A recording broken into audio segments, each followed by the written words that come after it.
Gosh, I'm trying to hold it in right now. The support's been overwhelming. Tickets for Nashville this week are nearly sold out. We are calling this the Bryson effect. Won the Saudi Open on the Asian Tour in April, and he won the International Series event in Macau in March, beating David Puig in a playoff. Here's a man with 9 career wins, 3 of them on the DP World Tour. 33 years of age from Sacramento, and he is making the most of his chance. I remember John Catlin playing as a reserve for Charles Howell III, who's injured. If he were to go on to win this, he gets those points. That would move him right at the top 24 number. Move him at 20th currently. Yeah, another beautiful shot. These guys make this look so easy. So having a day.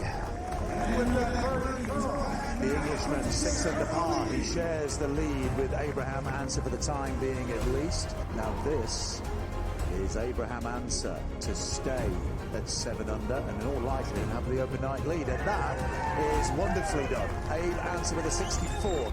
This is what Live Golf's about, man.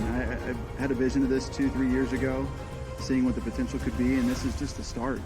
I mean, with how much support we have out here, and it's just the start, that's a testament to what Live Golf is and what the Crushers are doing, what our team's doing, and what we're trying to do for Nashville and places all across the globe. So super excited for the future of Live.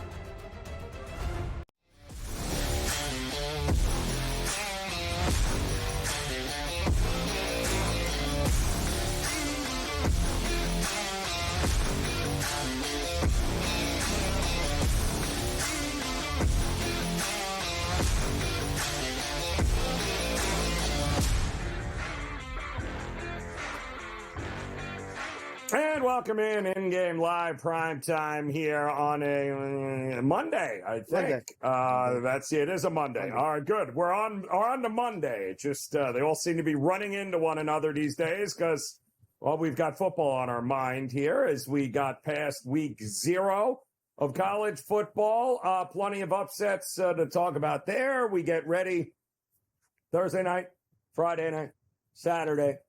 3 consecutive days of week 1 in the college football season. And, of course, all of this is getting ready for week 1 in the NFL. But we can't forget Major League Baseball because Lord knows Dave Sharapan hasn't.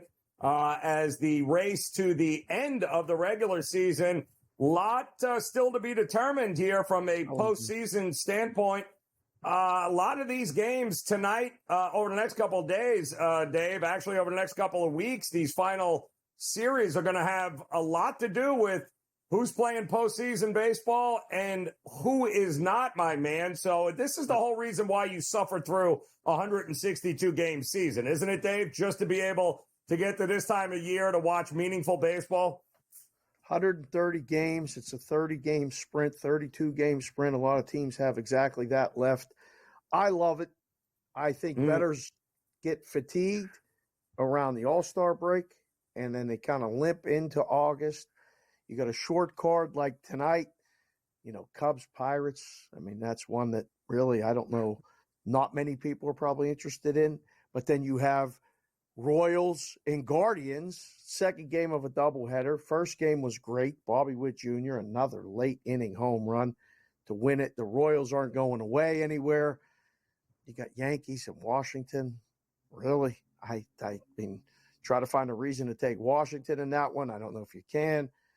And, I mean, Houston and Philadelphia, people are calling that a World Series preview.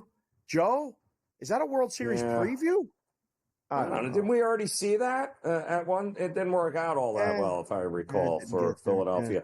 And it's not working out well tonight either, as they're down 2-1, bottom of the 5th here, as Wheeler got an extra day's rest just to be able to pitch in this game, and not going well so far here in the bottom of the 5th inning. But I do have to say, give Aaron Judge the MVP trophy right now, Dave. I don't know if you just saw the play in the top of the 5th inning or bottom of the 4th inning, I believe it was, where Aaron Judge, with a runner on first, goes over the center field wall, robs a home run, and then doubles up the guy at first by throwing and hitting the cutoff man. Just an unbelievable double play by, Great play. well, let's face it. Is anybody else even in the conversation? Should we just give him the award now? Does it make any sense to even drag it on? Just give Judge the MVP, no?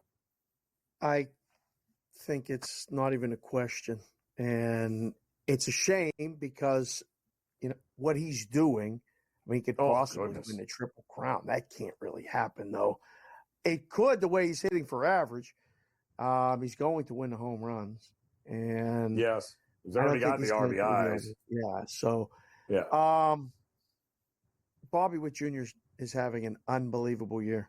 And like K-Dub just said it on Game Time Decisions, it's almost a shame that nobody's really talking about it. Not enough people are talking about it. The gap with what Judge is doing is just that much better than everybody. And the MVP odds, it's only August 26th. I don't want to say it's over, but it's over. Joe, it's over. Right. It's his. Yeah, it's done. Yeah. It's I would love to see it. He's at right around that 330 mark here, but if it wasn't for Judge and Ohtani, we'd be having a lot of conversations about Francisco Lindor and Bobby Witt Jr. for MVP conversation. And we should, because the years they having outside of those two crazies, those two guys would be at the top of everyone's list for MVP.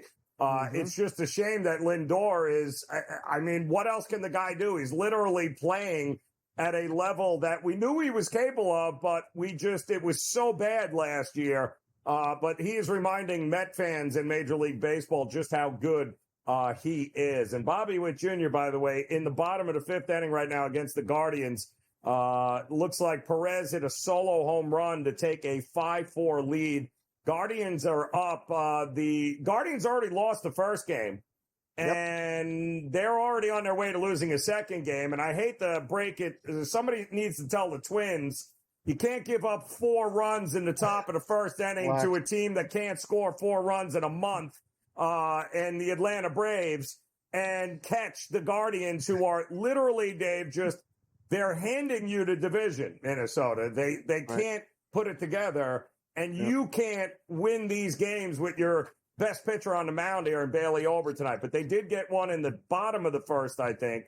So it's 4-1 now. Top of the second, Ober versus Fried in that one there. But, and should we count out the Royals? Are we going to get 3 teams from the American League Central? Is that possible? It's very possible. It's very possible. If Seattle continues to have a meltdown like they're having, they are, I have it right here, 4.5 back of the wild card.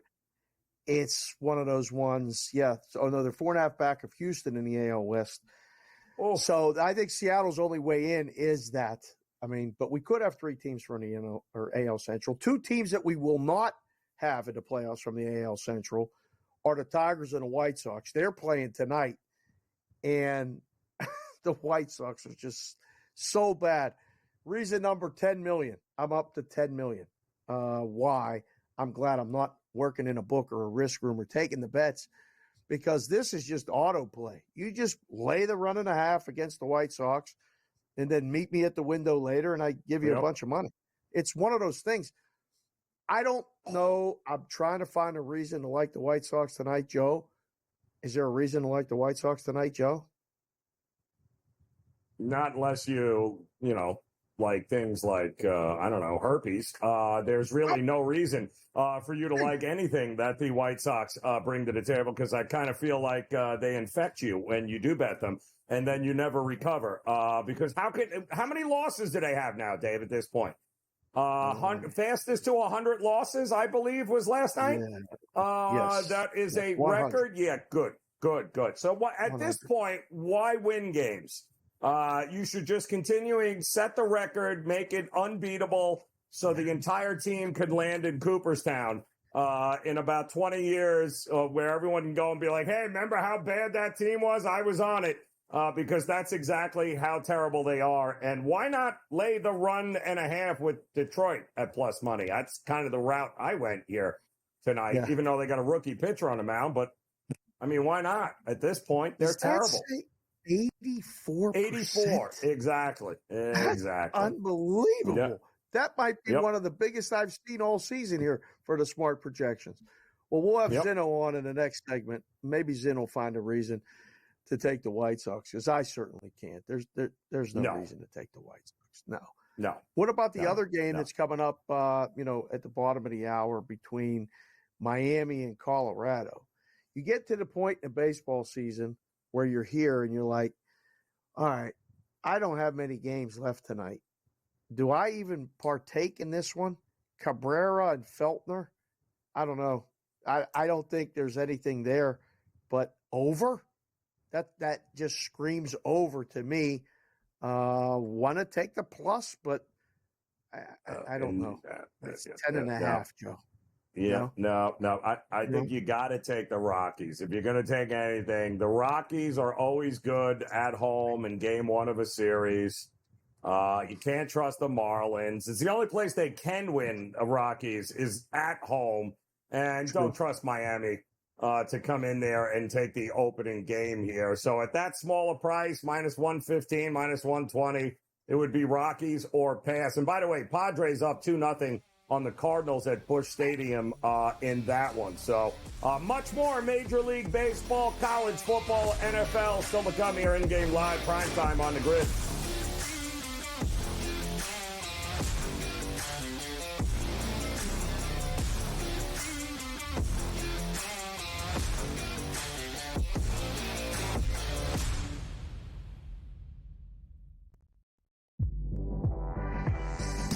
I've told y'all time and time again, Trey Murphy the third. Trey Murphy the third. I'm telling y'all, this guy can absolutely ball as a 3-and-D guy, and he's going to take the next step. Betting above the rim, only on SportsGrid. The sharpest football contest show in the land, the Las Vegas Football Contest Show, focuses on Circus Sports Million, Circus Survivor, and the Westgate Super Contest, handicapping the games and releasing our contest picks every week of the season. With two former Super Contest winners, Brady Cannon and James Salinas, a former NFL player, Mike Pritchard, and over $1 million in contest prize money won combined, the Las Vegas Football Contest Show will have you prepared this season like none other. Hey, let's say it comes down for Matt Kuchar in the FedEx Cup ball. Let's say he doesn't make a cut, and it comes down to one shot. And that's a good point. And he keeps his card for the top 125 because he did make the jump from, I think it was 113 to 103. So he made a 10-spot jump. So he's got, 17, or let's see, that was not good math. He's got about 20. The Smiley Show, only on SportsGrid. SportsGrid, the only streaming sports betting network. Tips, info, and insights to up your IQ. It's smarter to be on SportsGrid. New to the Live Golf Plus app. Watch Live Golf any way you want it. Follow any group. Replay any shot. Anytime, anywhere. Any questions? Watch Live Golf live and on demand.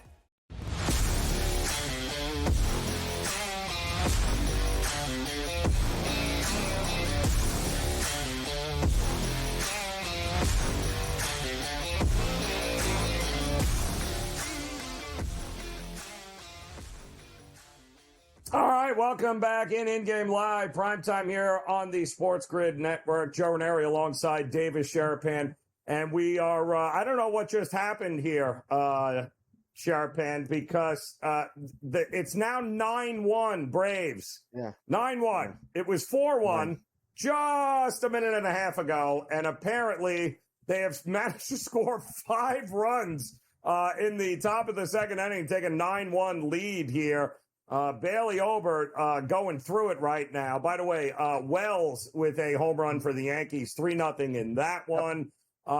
Did you have on that Padres game against the Cardinals there, were you leaning one way or the other? I thought neither pitcher excited me here tonight with going with Vasquez and Gibson, but I certainly thought the price was attractive for the Padres to be able to get it done on the road, no? Yes. Padres and over was the first lean with that one. In Atlanta, it was a 3-run homer by Olson and a 2-run homer by d'Arnaud, and now it's 9-1. Wow. Ober's ERA is going to skyrocket after that outing. That was not good. Yeah, good. Yeah, Atlanta Quality. needed this. This was good. An offensive outburst from them. They get their bats going. They got to find ways to keep winning games because the Mets are not going away. We're talking about Lindor last segment. He's basically put this team on his back and is carrying them. And I was so impressed with the Mets. Almost went out to San Diego. I didn't have my driver, hoping Vincenzo was making his way out and was going to drive back and forth from Vegas. He didn't go. So I don't know, Joe. One of those situations where, listen, I mean, what's the in-game number right now? We can look in-game. The algorithm has it off. I mean, there's no number yet. 9-1 in the second. I mean, where do you put it? Let's see. It closed at 8. 10 runs in the second inning. Let's see. I think, 16 and a half? 15 and a half, somewhere in that neighborhood? Yeah. Yeah. Yep. Somewhere in that neighborhood. So, unreal. Well, disgusting here with some of that's going on here, by the way. I got to tell you, second and third for the Royals. About to add more runs against the Guardians in game number 2. Mark Zinno in the house, joining us, no doubt, throwing up on one of these games here. In fact, that's going on. But I know you're enjoying the over in the second game here, Zin, of this Kansas City and Guardians game. Bases are juiced now, by the way. So the Guardians finally going to the pen. What else were you on? Did you like the Yankees tonight against Washington? How were you looking at this board here? No, I faded Fat Nesta Cortez. Took the Nationals. I mean, it's just he's terrible. Judge hit another home run, right? That's all that matters. I absolutely despise first fives at this point in time in life. I just, again, if Zach Wheeler gives up 2 runs, Ronel Blanco, of course, he doesn't give up his second run till the 6th inning, after the first 5, which doesn't help. Of course. I'm hoping for a rain out here in Minnesota at this point because I got the Twins money line. So I'd love a rain out. Can we get one of those? Is there any chance we just tell this thing down? Please tell me. Please tell me that's a pot. Is it raining in Atlanta? It says rain delay. Or Minnesota? Is it rain? I mean, oh, that's great. That's fantastic. Thank God they don't have a dump. Gentlemen, I said this morning, Joe Raineri will know I said this morning, second game of the doubleheader will absolutely go over, and they already got there through 5 innings. Took the over 8.5. It was an easy cakewalk with Alec Marsh and Logan Allen. Those 2 guys, they give up a lot of runs, but they get a lot of run support. So, however you want to look at it, nonetheless, we got over there. And then the other game I'm on tonight, guys, ready for this? I mean, this is going to make you throw up in your mouth. First 5 under, Tampa Bay and Seattle under 3.5 at even money. Good call. Like the game under. First 5 can go under. That doesn't make you get sick. That doesn't bring that feeling. No, that's disgusting. When they score 3 runs in the top of the first, you'll see why you'll be sick. Exactly. Yeah, we'll probably have to sweat that. Were you sick on Saturday at all when Florida State played Georgia Tech? Florida State was a big favorite. I had a small shekel on Florida State -10, just because the number moved so much. I couldn't ignore the value of taking the top 10 team with 3.5 points from the opener. So obviously the wrong side. Give credit to Georgia Tech. They played really well. I mean, look, for a team that was 3rd worst in run defense in the country, they held Florida State to 98 rushing yards. I mean, apparently Florida State's rushings didn't clear customs in Ireland. It was stuck somewhere at a pub in the airport and never showed up to the game. So, what does it really mean for Georgia Tech next week? They should be laying, double digits against Georgia State. Let's see how they react there. Then they got to go on the road at Syracuse to the Carrier Dome in week 3. I'm kind of hoping they blow Georgia State out and win by like 30. And then we have them as a big, favorite on the road at the Carrier Dome. And we can come back on Syracuse. It's kind of what I'm looking ahead for at that point in time. We'll see how it goes. I mean, the odds, for the ACC at this point, going to shift a little bit. Obviously, Florida State's going to take a big hit here. The NC State is kind of still where I'm looking, guys, from a value perspective. they should have 10 wins on their schedule with Dave Doran this year for the first time since he's been there. They have a really good offense. Grayson McCall, now the quarterback there. Their defense is always stout, especially up front. They return a lot of starters on the defensive side of the ball. Their linebacking core is excellent. So I really like NC State this year. They got that Tennessee matchup, I think, is in week 2. That's a really tough one. They get through that one, guys, and if they could pull out a win there in that neutral site game against Tennessee, they absolutely should win 10 games and be in the ACC title game. Forget Georgia Tech. How in the world are we laying 17.5 with Florida State against Boston College, which always gives them problems every year? And that's what Florida State is expected to win. Like, whoa. What in the world did we see from Florida State that leads us to believe they should be laying 17.5 against anybody, much less a team that has already shown they can hang with them in years past? More of an indictment on how bad BC is more than anything, right? I mean, that's kind of what this boils down to. They just don't have a ton there. And you can't all of a sudden just, fade Florida State, ad nauseum, right? Like, there still should be something there. They didn't play well. They didn't call a good offensive game. They kept the shackles on DJU. They never really let him loose in the game. You would have thought that they were going to give him a little more. They didn't. Let's see how they adjust here in week 2. Possible rain out, by the way, in Minnesota. We'll keep tabs on that when Mark Zeno returns here in Game Live PrimeTime on the grid.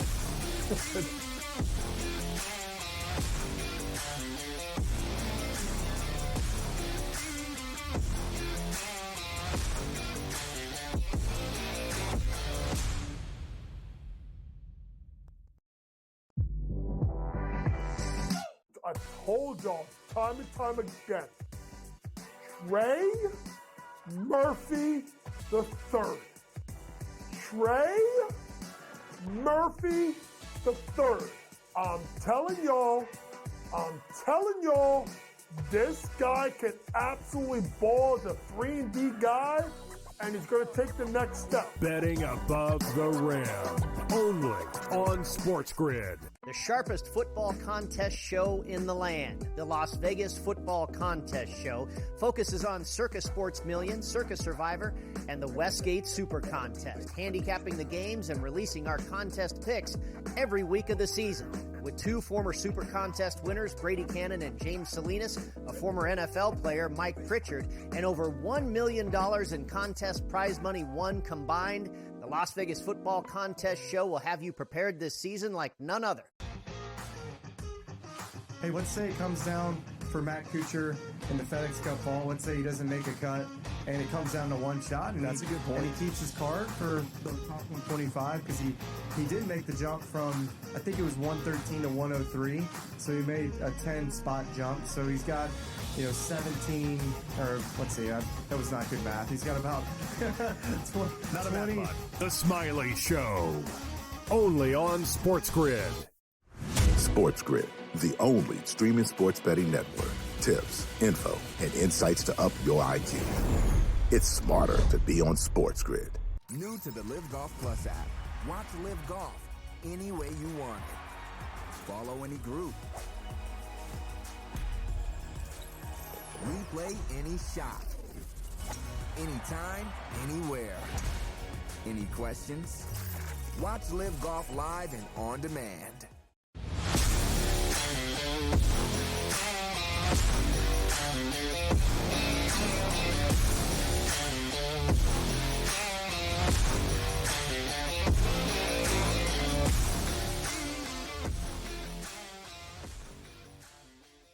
All right, welcome back in-game live primetime here on the Sports Grid Network. Joe Raineri alongside Dave Sharapan, Mark Zeno in the house here as the Royals and Salvatore Perez's second home run in as many innings was a grand slam. In fact, now 9-4. Royals on their way to sweeping the Guardians in a doubleheader here today. Blue Jays 3-1 over the Red Sox in that one there, and still a rain delay in Minnesota after Atlanta finally scored 9 runs in 2 innings, but it may not count because the whole thing may get rained out. We're praying. Mark Zeno's doing a little rain dance, and we're feeling good about our chances. What do you think the chances are? I don't know if I love this move or don't love this move, Zeno. But does it really make a lot of sense if you're Dabo Swinney to schedule Georgia as your first game of the year? I mean, I guess if you're going to lose the first game of the year. But quite honestly, if you get run off the field by Georgia, sorry, Clemson. It's going to be a long year for Dabo Swinney and company. Look, I'll tell you this much. Simply put, if you're going to do it with the most time to prepare for what theoretically may be the best team in the country, right? And do it when this offense is in a state of transition with Georgia, where no more Brock Bowers, no more Ladd McConkey, a lot of shifting pieces. They need time to work it out. Their offense started slow last year with those guys, so maybe you could take advantage. I know it was a while back, a couple of years ago, these two teams met in a 7-3 game in the opener in which neither team scored an offensive touchdown. So maybe you try to take advantage. Yeah, it's probably the best you can hope for.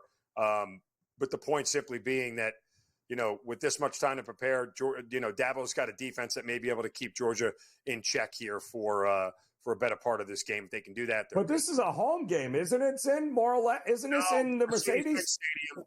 Yeah, I mean, Clemson still should draw. They'll still get 40-40 in a 20 split, right? So each team will get 40% of the tickets, and they'll get 20% for sponsors and everybody else, which, it'll probably be leaning Georgia. It shouldn't be heavy Georgia.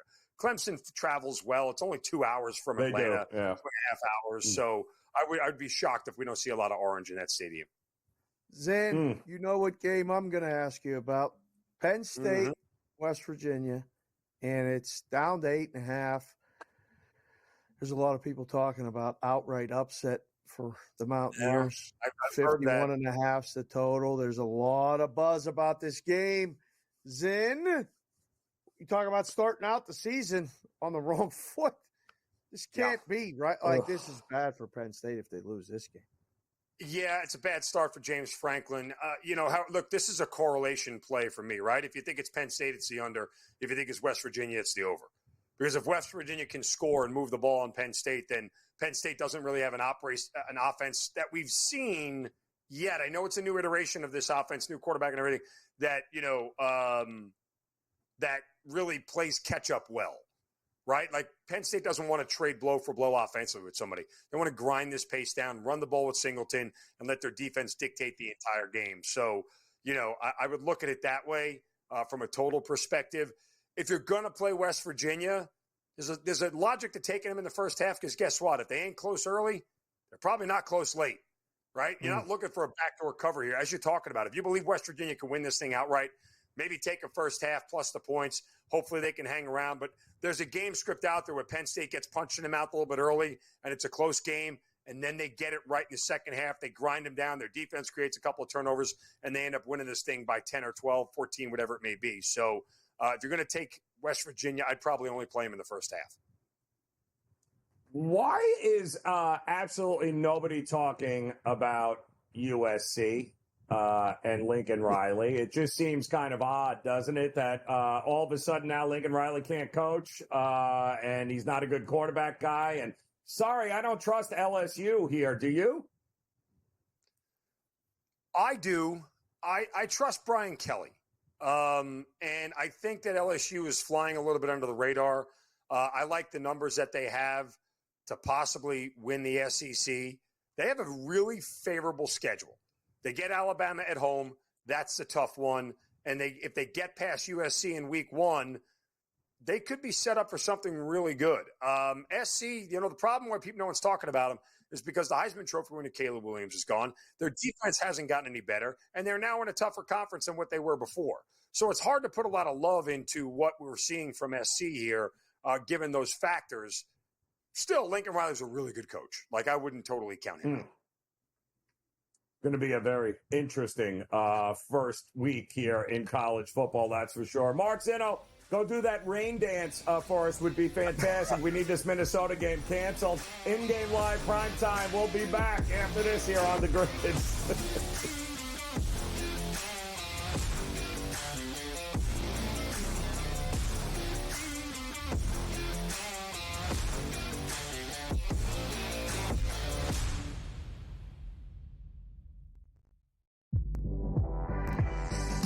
I told y'all time and time again, Trey Murphy the third. Trey Murphy the third. I'm telling y'all, this guy can absolutely ball as a 3-and-D guy, and he's going to take the next step. Betting above the rim. Only on SportsGrid. The sharpest football contest show in the land, the Las Vegas Football Contest Show, focuses on Circus Sports Million, Circus Survivor, and the Westgate Super Contest, handicapping the games and releasing our contest picks every week of the season. With two former Super Contest winners, Brady Cannon and James Salinas, a former NFL player, Mike Pritchard, and over $1 million in contest prize money won combined, the Las Vegas Football Contest Show will have you prepared this season like none other. Hey, let's say it comes down for Matt Kuchar in the FedEx Cup ball. Let's say he doesn't make a cut, and it comes down to one shot. And that's a good point. And he keeps his card for the top 125 because he did make the jump from, I think it was 113 to 103. So he made a 10-spot jump. So he's got, 17, or let's see, that was not good math. He's got about 20. Not a bad spot. The Smiley Show. Only on SportsGrid. SportsGrid, the only streaming sports betting network. Tips, info, and insights to up your IQ. It's smarter to be on SportsGrid. New to the Live Golf Plus app. Watch Live Golf any way you want it. Follow any group. Replay any shot. Anytime, anywhere. Any questions? Watch Live Golf live and on demand.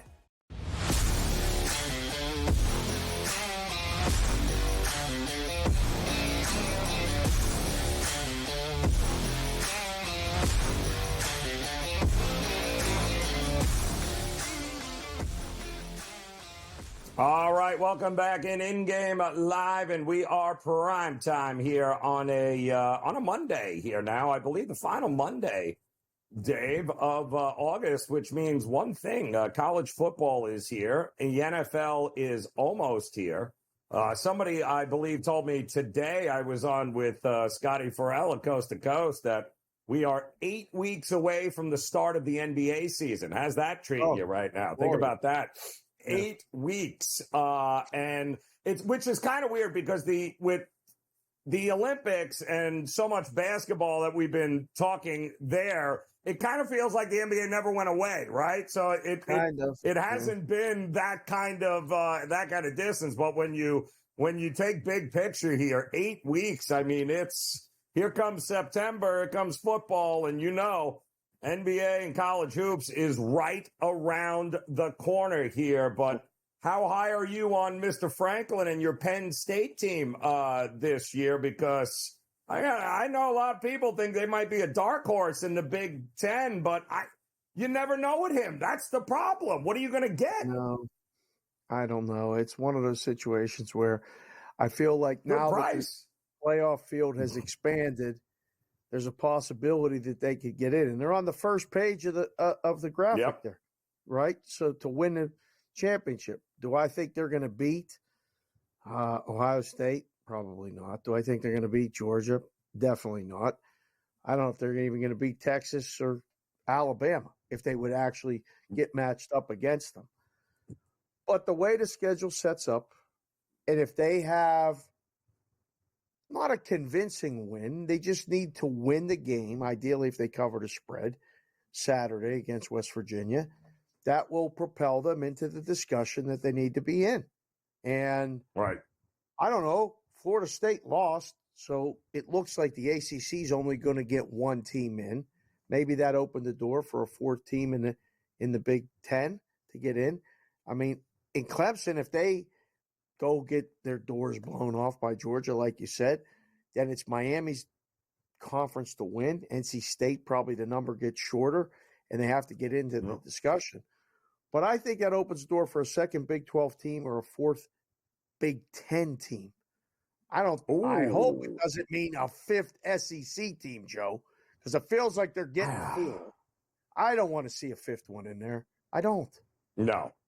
No, I don't either. And I think the Big 12 is the most interesting one, Dave, simply because it's either going to be a conference in which you're going to get two teams in the playoffs there. You'll have the conference champion and then maybe one, possibly two others, or they're going to devour one another in that conference, and you're only going to get the Big 12 champion, and that's the only one in there. It feels like that is the way it's going to go there because a lot of Utah, Kansas, Oklahoma State. I mean, there's a lot of very good football teams, undervalued football teams in that conference that very much could make some noise here. So they're either all going to have 3 or 4 losses or there's going to be 2 teams, I think, that are just heads and tails above everyone else. But Utah is going to be interesting to me. I mean, it's one thing to be out in the Mountain West. It's a whole other thing to play big boy football in the Big 12 here. I don't know that it's going to be as simple as, well, Utah's going to they're going to run the table and they're going to win the Big 12. I think Kansas State, Oklahoma, I think it's anybody's division out in the Big 12. Yep. I think it's the most parity of all of them, no? Yeah, and I don't think there's one team that's really far and above everybody else. So depending on how it goes, I mean, if Utah does run the table and then loses in a championship, they could maybe get 2 teams in that way. You automatically bid, and then, Utah gets in at one of the at-large bids. Speaking of at-large bids, Notre Dame is playing a big game this weekend against Texas A&M. And that's another one that, they just kind of walk Notre Dame now that the playoff field is expanded, that one of their spots is going to be reserved for them. I don't know if they're going down there and winning this game. This number tells me it could go either way, but I don't know what Texas A&M is. I'll be full disclosure here. No idea. My first lean in this is to take the 2.5. I don't know how the game's going to play out. I got a lot of work to do between now and Saturday as far as college football and openers. But do you like a side or a total in that one? I'm all over Texas A&M in this one here. Oh. I mean, the storyline is ridiculous. You have Mike Elko takes over for Jimbo at Texas A&M, the former Duke head coach, who was the quarterback that he recruited at Duke, that he actually coached. Oh, yeah. It's the quarterback now that transferred to Notre Dame, in which he'll be playing. College Station is one of the best, the single best home field advantages in college football. Notre Dame never plays well, or at least they haven't played well on the road. They certainly didn't. I think they had 2 losses on the road last year. You're going to tell me the former head coach of the quarterback for Notre Dame there for Riley is somehow not going, as a defensive-minded guy, is not going to have a game plan ready? And it's one thing to play at Duke in the ACC, but it's a whole nother thing to come into College Station and run over an A&M team that defensively we already know is going to be absolutely stout. They got their quarterback returning from last year, A&M Wegman, who got hurt, if you recall, not before lighting everybody up that he played. He's fully healthy. He's back. Wide receivers are back, but the defensive front is over the top good. So I'm not buying Notre Dame with the quarterback who is now gaming against him for the first game. I think I think Texas A&M holds serve here and wins this game against Notre Dame. You can't ask for a better start, right? Your former coach that left and took a job at A&M, so you had to leave Duke and you go to Notre Dame and you're playing them in the first game. Yeah. I don't know. That's a good storyline. I don't know how much that'll mean into the handicap, but some people will weigh it more than others. Well, who's going to know him better than Elko? Right. No, that makes sense. What about the 2.5 in this game? The Florida, University of Miami, Florida against Florida Gators, 2.5. I don't know. This one screams the U to me. I don't think Florida is going to not be competitive in the SEC, but there's a bunch of teams in the SEC that I think are better than Florida. I think Miami. Florida's terrible. That's what I mean. Like, I don't want to say terrible right at the bat before they play, but I think they're going to have a tough season. And this is the stock is going up big time for the U, is it not? Oh, please. No, it's not. Not as long as Mario No? Cristobal is there. When is the last time you can remember UF having a win total of 4.5? Yeah. I mean, what in the crazy. world is that? I don't know. I believe, if I'm not, somebody just bet the under 2.5 SEC wins. I mean, they're not expecting Florida to be anything here, which is a big problem for Billy Napier because they're not exactly very patient in Gainesville. And the fact that you got to open up against Florida, the problem is Mario Cristobal, this is the exact game, the kind of game Mario Cristobal will lose. And there's no reason for him to lose. Cam Ward coming over from Washington State. They have a ton of returning starters on both sides of the ball. They have a quarterback. There is no excuse for Miami in the ACC whatsoever, which means how many games will Mario Cristobal screw up for Miami? How many more of those Georgia Tech games like we had last year that they fumbled away? That's the big question to me for the University of Miami. They have the talent. It's now year 3 for Mario Cristobal. They are in a position. The U is back. We hear it all the time. They literally have the roster and the players to be back. The question is, will Mario Cristobal get in his own way like he has done multiple times in the past? We'll talk more college football when In-Game Live Primetime continues on the Grid.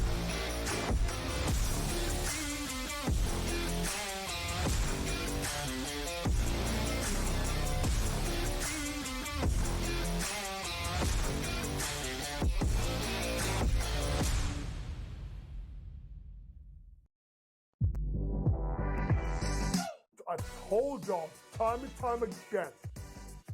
Trey Murphy the third. Trey Murphy the third. I'm telling y'all, this guy can absolutely ball as a 3-and-D guy, and he's going to take the next step. Betting above the rim, only on SportsGrid. The sharpest football contest show in the land, the Las Vegas Football Contest Show, focuses on Circus Sports Million, Circus Survivor, and the Westgate Super Contest, handicapping the games and releasing our contest picks every week of the season. With 2 former Super Contest winners, Brady Cannon and James Salinas, a former NFL player, Mike Pritchard, and over $1 million in contest prize money won combined, the Las Vegas Football Contest Show will have you prepared this season like none other.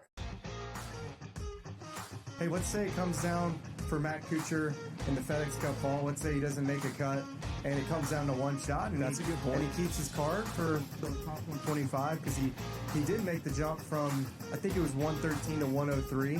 So he made a 10-spot jump. So he's got, 17, or let's see, that was not good math. He's got about 20. The Smiley Show, only on SportsGrid. SportsGrid, the only streaming sports betting network. Tips, info, and insights to up your IQ. It's smarter to be on SportsGrid. New to the Live Golf Plus app. Watch Live Golf any way you want it. Follow any group. Replay any shot. Anytime, anywhere. Any questions? Watch Live Golf live and on demand.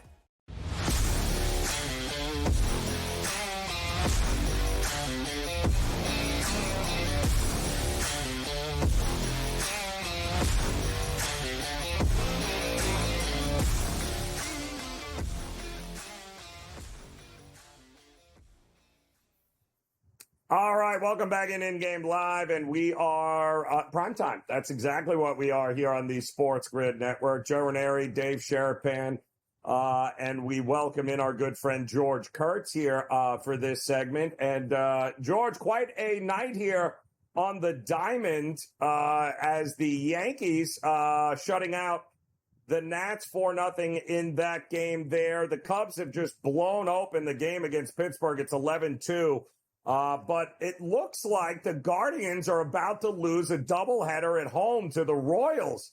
And yet the Twins can't take advantage because with Bailey over, they managed somehow to give up 9 runs in 2 innings to a team that can't hit the ball or score runs. And yet it's 9-1, but they have a bit of a weather issue in Minnesota, Kurtz. Could this, if I'm Minnesota, I'm praying, let's just call it a night. We'll start the game over again tomorrow, and we're all good. Which one of these games were you most interested in here tonight? Right, the Twins will start poking holes in the tarp. Right, yes, that tarp get this field. So I don't think baseball would allow that to happen anyway. I think in a case like this where the score is out of hand, they'll wait a while. If not, they'll just suspend the game and resume it tomorrow anyways. But I don't think the Twins would get that break. That's a more old time where if you hope for rain, right? Let Noah start building a park out in the outfield here. Listen, if I was Dave Sharapan, I would have been wearing, if I hit his wardrobe, I'd be wearing a Royals jersey, a Royals hat, Salvador Perez on the back of the jersey.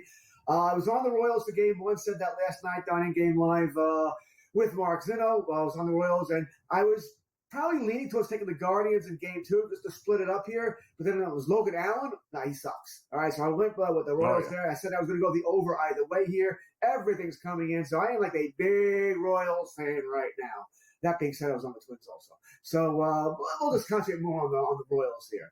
So that's coming in nicely. But I had a lot more riding on the Royals than I do the Twins. It's good to see you. You made it through another weekend by yourself. I'm very happy to see that. Judge hitting another homer. He just keeps hitting homers. And I just got a text during the break. Another book put up. BetMGM just put up, will he get the record? 62.5. Minus 110 both ways. George Kurtz, I know you like favorites, and I know you like the Yankees, and I know you like Aaron Judge. Do you think Aaron Judge is going to hit 63 home runs this season? Yeah, Zeno and I were breaking it down last night. Last night was minus 115 on FanDuel, so it's actually come down a nickel. Will he do it? He needs 12 home runs, right? He had 51 coming into tonight. He's 12 home runs. Yankees have 30 games and a couple of innings left. You think about it, they have 10 series left. So he needs to hit 1 home run per series, and then, I guess 1 of every 3 series hit an extra 1. That should be more than doable, Dave. That should be more than doable for Aaron Judge here. He's on the same pace right now that he was when he hit 62. And keep in mind, when he hit 62, he sort of struggled down the end there, right? Maybe the pressure got to him there. I don't know if the pressure would get to him this time because he's already got the record. He's just resetting his own record here. If you break down the schedule further, you can make an argument that there's only 2 series where he's playing truly teams in contention here that might pitch around him. Everybody else should be pitching to him, right? Nationals tonight, Rockies over the weekend. They had nothing to lose here. They do play, the Yankees play the Orioles and the Royals. So those are the 2 teams that could theoretically say, hey, you know what? We're not letting him beat us. Anybody but him. So we'll pitch around him. Everyone else you would hope would pitch to him to some degree here. Yeah, I think he does it, Dave. That's my way of saying yeah. But then again, I said this before the season, that he was going to set the record again. That he would, he did 63, 64, whatever it might be. He is that good. No home runs tonight for Judge, but he did rob a home run. Does that count? Yeah, play. That does. Yeah, that does. And by the way, Nasty Nestor just gave up a solo on to Yepes there, so it's 4-1. But how in the fact that Nasty Nestor is pitching into the 7th inning is actually pretty impressive at this point. But 4-1 game, Yankees on top there. How about Toronto? Toronto and the Yankees, as of the All-Star break, are the 2 best teams in Major League Baseball. Nobody's been winning games like these 2 teams have. But Toronto, what took them so long, Kurtz? Because this was the team, the lineup that we thought we would be getting. And since the All-Star break, they have been delivering. But I don't know what took them so long. But pretty good opportunity to back them, I think, towards the rest of the way here, because they're certainly not being priced like they're any good. I think you're going to have Cam on in about an hour, right? The big Blue Jays fan. And his answer will be the same as mine. It's amazing how well you play when there's no pressure on, right? When your season's over. Oh, it's so true. It's done. Yep. Well, right. All of a sudden, the pressure's out there. You relax a little bit, and now you're hitting like we should. And I know it drives Cam crazy. It certainly drives me crazy. Once again, I have a ticket on Toronto to win the American League East. Not that I really thought they would, but their price was so good. I think it was like 4-1 here. And you look at that roster, you can make an argument that their roster 1-26 is as good or if not better than the Yankees and Orioles. And they have good players here. They just don't play well together. Again, the Toronto team, right? The hockey team, the Maple Leafs, same thing. Great players, can't win when it matters. The Blue Jays, like I said, same thing here. So I guess we shouldn't be surprised in some ways because we do like the players here. You relax. You have nothing to lose here. Or maybe it's the relief of it not being traded at the trade deadline, right? They didn't trade Guerrero. You couldn't trade Bichette. He was hurt. But you didn't trade Goff. You didn't trade Bissett. Maybe everyone's just relaxed a little bit as well. Who can't relax is the Pirates and Paul Skeens in the, National League Rookie of the Year. Jackson Merrill's unbelievable. And it has completely swung. And he's now a significant favorite. You are not afraid of any price, George. But when you look at that, there's only two choices. And one of them has a minus. One of them has a plus. Who's winning the National League Rookie of the Year, George? And I know it's okay if you say Merrill because Merrill's probably going to win it. But isn't it amazing what was your first line there? How it swung, right? 2 weeks ago, it was all Skeens. And now it's all Merrill. I guess it could swing again, but we already heard the Pirates say they're going to ramp down his innings a little bit. They're not going to. It's not that he's going to come out early at the 4 innings, but they're going to give him a couple extra days rest. But they're not going to shut him down for the season. Okay, I would just shut him down for the season at a certain point, right? The season's over here. You want to get him healthy for next season. Jones is going tomorrow for Pittsburgh. The future's bright in Pittsburgh. All right, you're going to have Skeens, you're going to have Jones, you're going to have Keller. It is bright. Got to get some offense there. All right, it could even be brighter there. But that top three, as good as anybody else in baseball, but no, Merrill's winning. Stay there, Kurtz. I want to get your thought on the Dodgers next.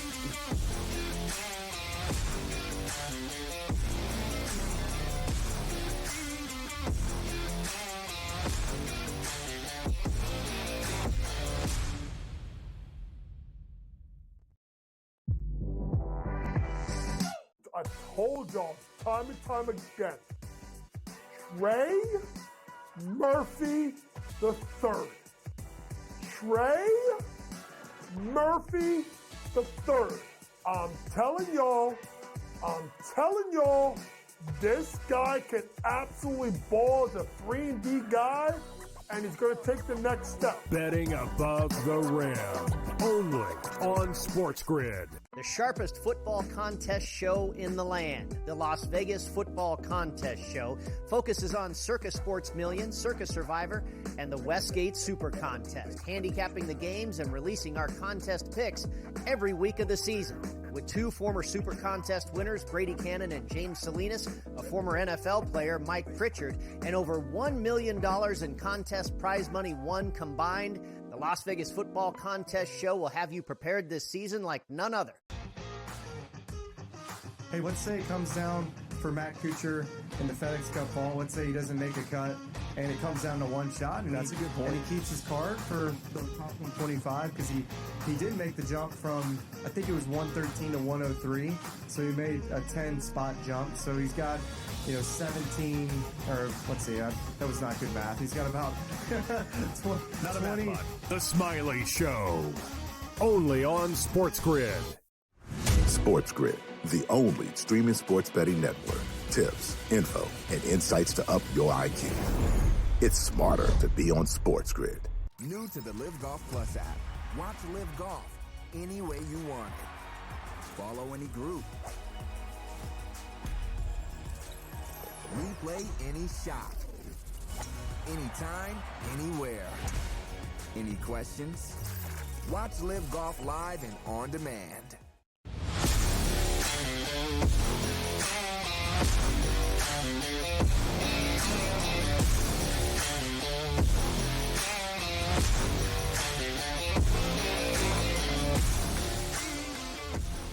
All right, welcome back in InGame Live, PrimeTime here as we close out this first hour together.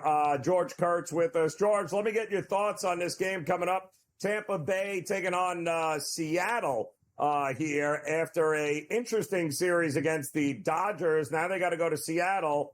And look at this total, Kurtz. It's down to 6.5 in spots here.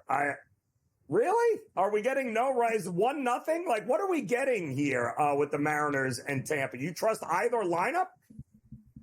No, and the Mariners are a blind under, and Tampa Bay. They're not much better, right? They don't have a great offense either, but 6.5, that's a little nuts. I mean, I'm not surprised, by the way, because we've been saying this for what, a month now, 6 weeks, 2 months, about how Mariners are under or you leave it alone here, and now you're playing another team that can't hit. But I don't know if I can go 6.5. It's Miller versus Pepio, 2 good pitchers here. I still have 7, by the way, on FanDuel, so I'm going to go the under. But I'm paying a price, minus 118. I'm not sure I love that either here.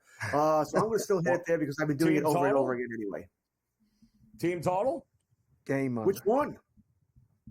Was it 3.5 or both? What are they both? I don't think either makes it to 3.5, 4. It feels 3-2. I don't know. It just feels limited. The Seattle bullpen is better than Tampa's, right? So maybe the first 5 under, if we really think this is going to be a 3.5. I'll give you this. Here's a couple starters numbers for you. Pepio has allowed 2 earned runs or fewer in 7 straight starts since late June. That's a 2.02 ERA. And Bryce Miller has a 2.09 ERA at home compared to 4.75 ERA on the road this season. So the numbers in Seattle, by the way, pitchers, all their pitchers, by the way, their ERAs at home are much better than they are on the road. Much better. I agree with Dave. Under. Any way you want to play it, let's hit the under. Yeah. Oh, my goodness here. You get under. How about the Marlins Rockies? Feels like the only place Rockies can win is at home. Why would I root against them with the Marlins of all people? Yeah, I mean, this is a game where, let's face it, if not the fact it's being played in Coors, you're probably not touching it, right? The under right now is in game is minus 140, so I'm not touching that at 9.5. The over is even, so I'm probably going to hit the over here if you want to go with in game. Pre-game, I didn't have anything left. It's Miami, Colorado. I'm just I didn't have a lot of interest in looking at this game, to tell you the truth. But in game here, I would go with the even money 9.5. They'll score some runs late. Not like either team has a bullpen. George, did you enjoy the football over the weekend? All the dogs won, covered. And did you learn anything from Florida State, Georgia Tech? Do you have any interest in that, or are we focused on?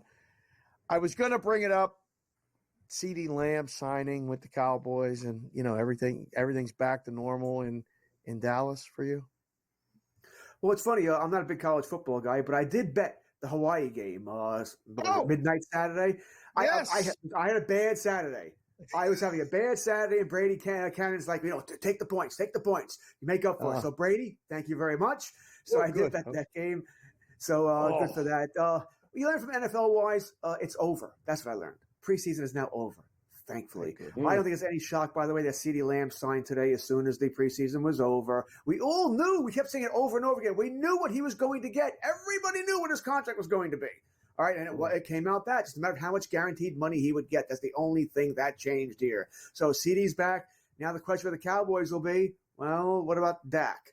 What's going to happen there? And the question around the league will be, well, does this now free up Ayuk to sign? Although I don't think Ayuk's going to get anywhere near CD money or anywhere near Justin Jefferson money. So I don't know if that helps all that much. But this does sort of let you know what Jamar Chase is going to get. He's going to get at least $34 a year, assuming Cincinnati wants to redo a contract that has 2 years left. Now, Chase doesn't have 1. He has 2 years left. Cincinnati is going to maybe roll with dice, see if he'll show up to play game 1 without a new contract. But it does let you know what Chase is going to get as soon as they are willing to re-sign him. Problem is, pay him now. Because if he goes out there with Burrow and lights it up, you ain't going to be able to afford him next year. So you might as well take the hit now because, and not to mention that it is Joe Burrow's favorite guy. So they're so notoriously cheap in Cincinnati. That's the problem. But you know what? Higgins is gone. I think we can all safe to say that he's not coming back here. But is anybody really beating Pittsburgh anyway, George? I mean, just the idea of that Russell Wilson Fields combination. If that doesn't scare the lights out, if I'm Cincinnati, I don't even show up. I mean, honestly, I'm not even showing up. I'm just saying, Dave's here. Good to see you. George, we appreciate it as always, my friend. What are you talking about? Another hour in-game live prime time coming up.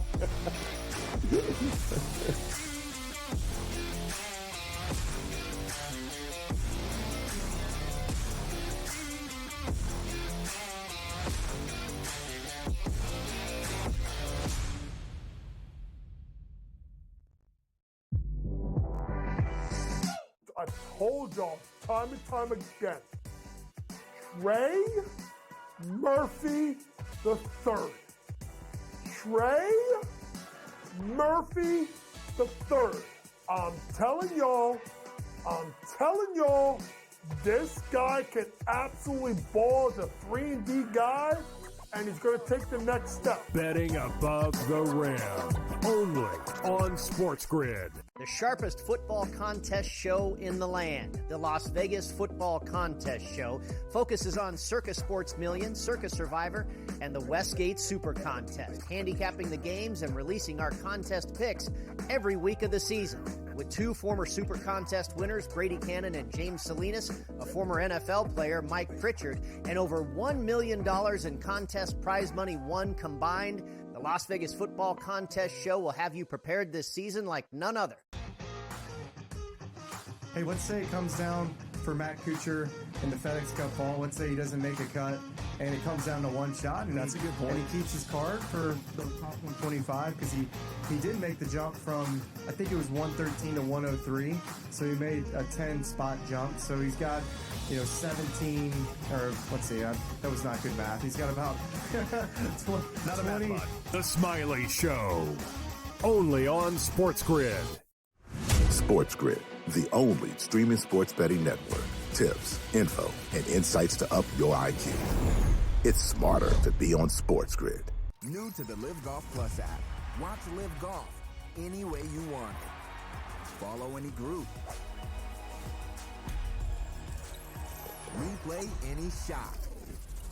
Anytime, anywhere. Any questions? Watch Live Golf live and on demand.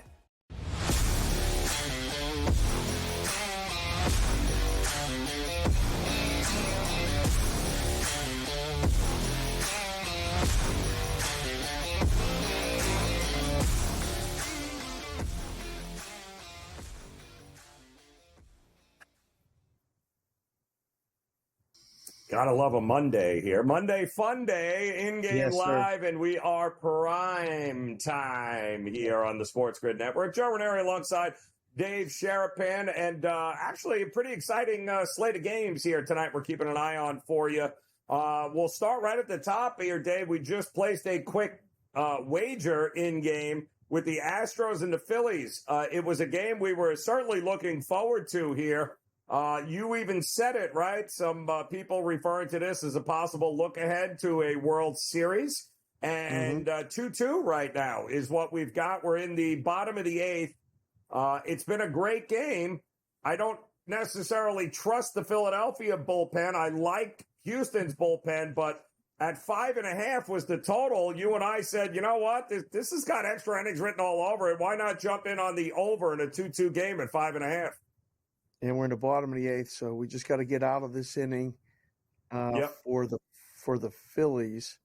And if we get to the top of the ninth, let's hope that they go to extras, and then we get the advantage of the runner at scoring position. Both teams score. The game goes over. We don't have to sweat the actual winner or loser of the game. Watching the numbers like flip back and forth right now. It's -120, -110. Then as soon as it flips, now it's top of the ninth. So they did get out of it. It'll be -120 on the top, -110. Just go back and forth. I mean, when you look at the slate, the Cubs are up 11-4 in the eighth. No play there. Yankees are up 5-1 in the bottom of the eighth there. Blue Jays are up 5-3, top of 9 there.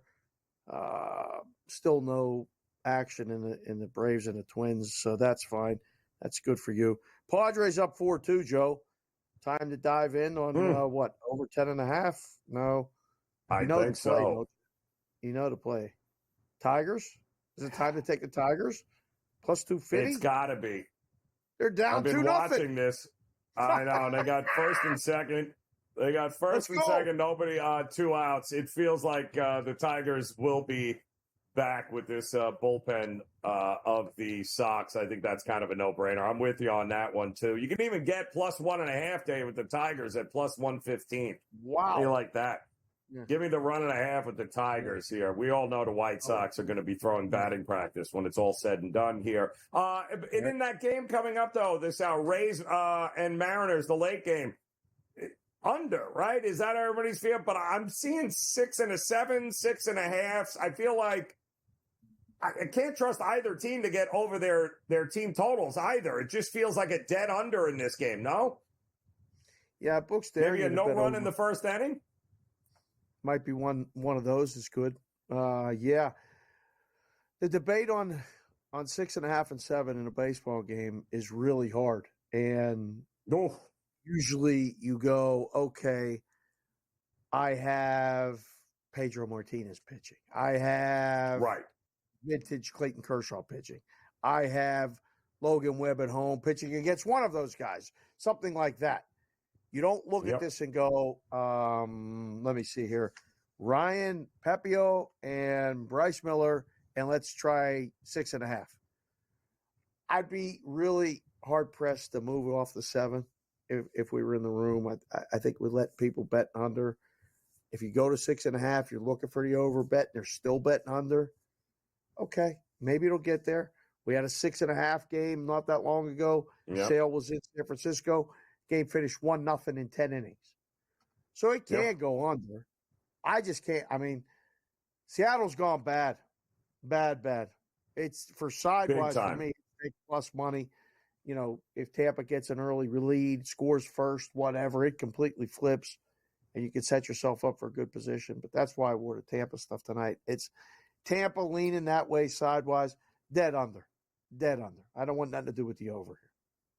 I agree with you. It was funny. I was on the under, and I believe it was 7 yesterday with the Giants and Seattle, and because it was supposed to be Robbie Ray and Brian Woo, and of course they scored 3 runs in the first inning alone, which was laughable. But then Robbie Ray got hurt, and it still only landed at 7, which was kind of crazy. So. But yeah, that's you score them early, and that's the best chance. But neither of these two teams can be trusted at all. No run in the first inning. I think -140, -145 if you want to go that route. But I'm thinking 10.5 with the Padres and Cardinals here at Busch Stadium on a hot, humid night. Feels like we're going to get a lot more runs in this game with the Padres and the Cardinals with these two gas cans that are throwing here. So I kind of like the way you're going there. Still no, by the way, Twins still in a rain delay after the Braves scored 9 runs in 2 innings. Still 9-1, but that one is in a rain delay. And can you remember the last time the Red Sox were this terrible at Fenway? All year long. They have a losing record at Fenway, and they're going to get swept here in this series against the Blue Jays. They just can't win at home. It's amazing to me how bad the Yankees and the Red Sox have been at home this year. It makes absolutely no sense. It's the one place you could always count on them to actually deliver.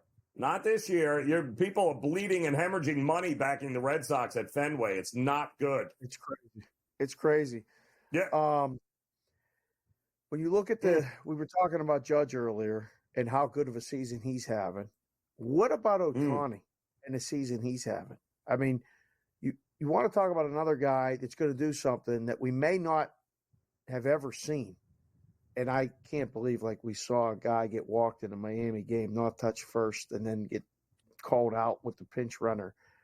Is this guy going to actually hit 50-50? Is Ohtani going to actually do 50 home runs and 50 stolen bases in the same season, a year to the day, I believe it was yesterday, that he blew out his UCL for the second time, and, oh, by the way, warmed up pitching before the game, because I'm saying it here on SportsGrid because I haven't heard anyone else say it, but he's going to be the closer for the Dodgers in the playoffs. Wouldn't that be something if he was actually the 9th inning guy and shored up the pitching for the Dodgers in the postseason?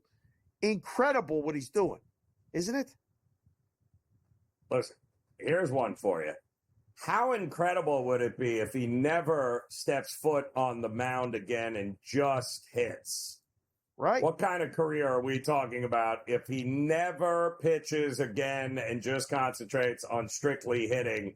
I don't know what the sky. If you want to talk about sky's the limit with him, I'm at this point with him with the injuries to the arm and everything else, like you said. Why? Like why? What? The guy is going to be a 50-50 dude for the next 6 years, 7 years, maybe. He's going to be.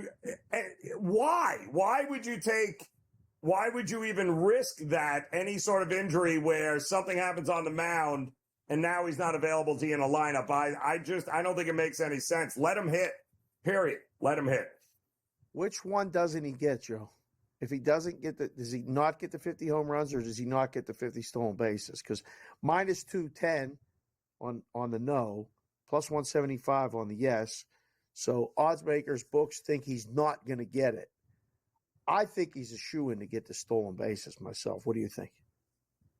He's a good, his stolen base prop is actual money all the time too, because if he gets on, he's stealing. And we know that's happening. And we are heading to the bottom of the ninth, by the way, with the Phillies and the Astros. Hoping we get a couple of extra inning runs would be fantastic here in there. I do think he gets both, Dave. I think the home runs are happening as well. Let's be honest here. I don't know how you're going to put a lid on this guy. He can't grab another 10? That's what he needs? 10 more home runs? Yep. I think it's happening, and I think it's happening over the next couple of weeks here. So, Ohtani, Judge, just hand them the MVP awards, people. Hand us the MVP awards. In-game live, primetime continues on the grid.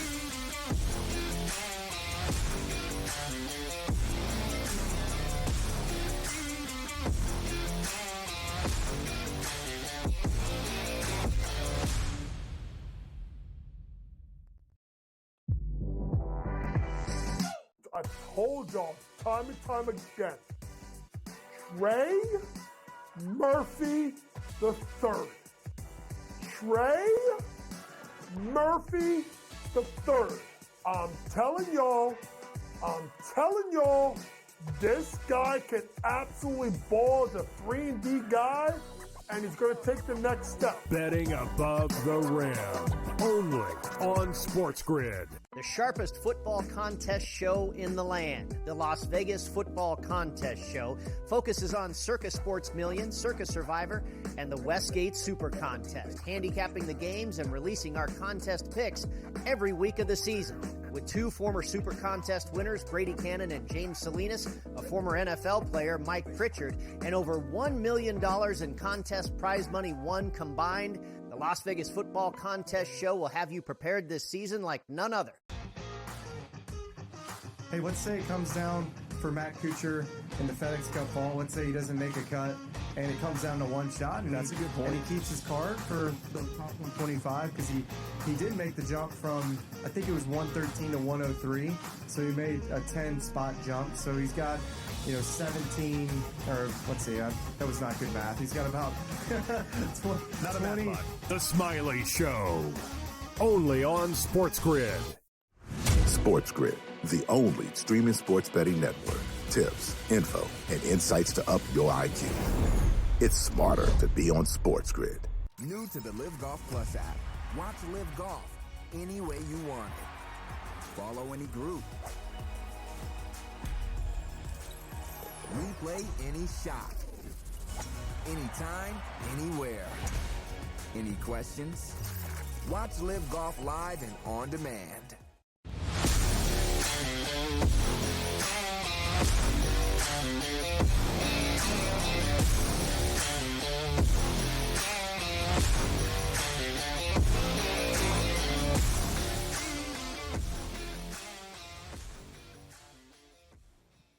All right, welcome back in-game live, a prime time here on the SportsGrid Network. Joe Raineri alongside Dave Sharapan. Bottom of the ninth inning right now. Astros and Phillies knotted up at 2 apiece. Josh Hader in for the Astros. They are looking to keep things and head into extra innings, which is where Dave and I would much prefer this game since we are both on the over in game 5.5.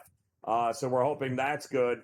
The Padres, Dave, have just scored another run, making it 6-2 over the Cardinals. You and I like the over 10.5 in that one. That's working out. And I did jump in on Detroit. That's down 2-0 in the bottom of the fourth to the White Sox. I took the 1.5 for Detroit at plus money. So hopefully we'll be able to get a few runs from Detroit here at some point, which would be great. Why is there no score in the bottom of the third with the Marlins and Rockies, Dave? Like, what in the world? The in-game total is 7.5. What? Ooh. Oh, come on. That might end up being a play here. If that goes another half inning and drops below to 7. Right? Yeah. If you can get a game that closed 10.5 below 7 in Colorado, despite the fact that I like it. Both of these teams are bad. You I get like the it. 7 working for you. It's probably not a bad way. Yeah. Now that we got a couple minutes, and we're going to have Coach on in a bit, did you take away anything from the college football that you wanted to discuss now? Or were you starting to already kind of look ahead to AFC, NFC championship odds, things like that, or week 1 matchups between either Ravens and Chiefs or, that Brazil game has me stymied, Joe. I honestly do not know what to do with the Eagles-Packers in that game. It's just that it's a Friday one, which is strange enough. It's in Brazil too, and I don't think I saw many guys that are actually going to play in this game play many snaps in the preseason. So I don't know. That one has me stymied. But Baltimore, Kansas City, game 1, anything? Yeah, over. That's exactly what I would bet with that game in Brazil. And by the way, the surface is also very conducive to running really well. So I would think that the 48.5, I do think an over is coming. I think Jordan Love, that offense. I think the offenses of these two teams will be in better shape than the defenses early on. Plus, you're going to play in Brazil. It's going to be like a track meet. I think points are coming in that game with the Packers and the Eagles there. I still have question marks about Baltimore. That offensive line worries me a little bit. They just lost their offensive line coach, too. What a sad story that was that we learned about a couple of days ago. And there's a lot of question marks with this Ravens team. And I believe, wasn't Zay Flowers just suspended 5 games, too, as well? And so all sorts of head-scratching situations there with the Ravens. And I feel also, by the way, the latest story today, we've watched the 49ers get a whole lot of money against them for the season win total, Dave. And how can you blame them? The distractions. Now they're saying Trent Williams, their blindside god there that protects Barty. Yep. They said he may sit out the start this season if he doesn't get a new contract.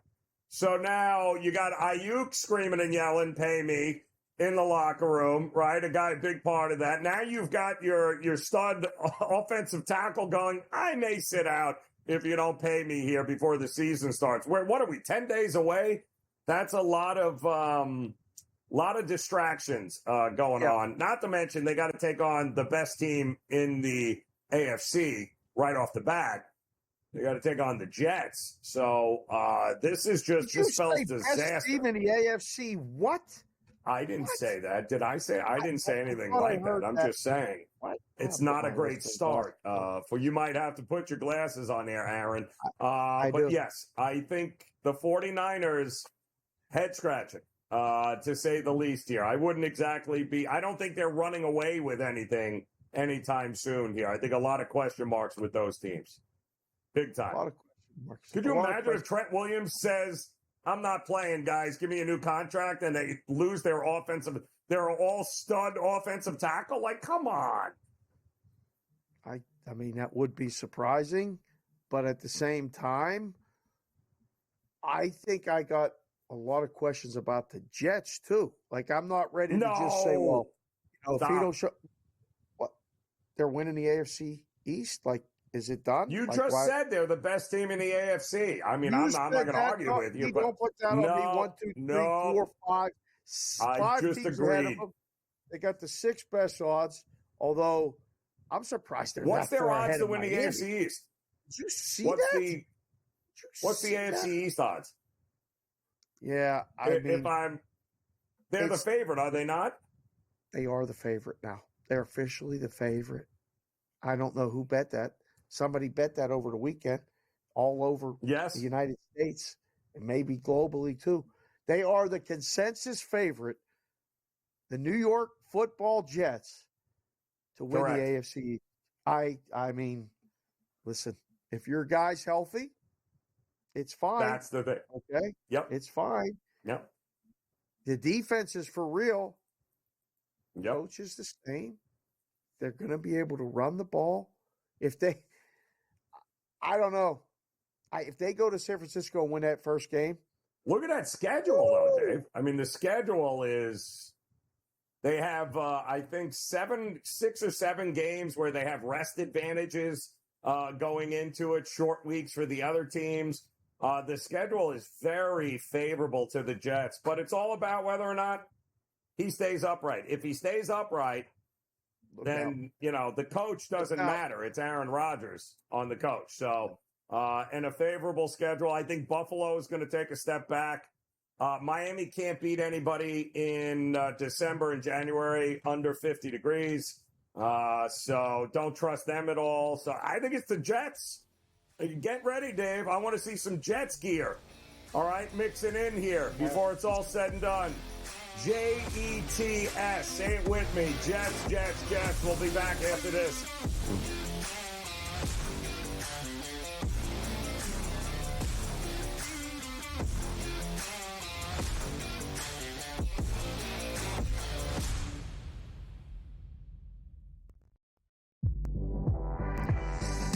I told y'all time and time again.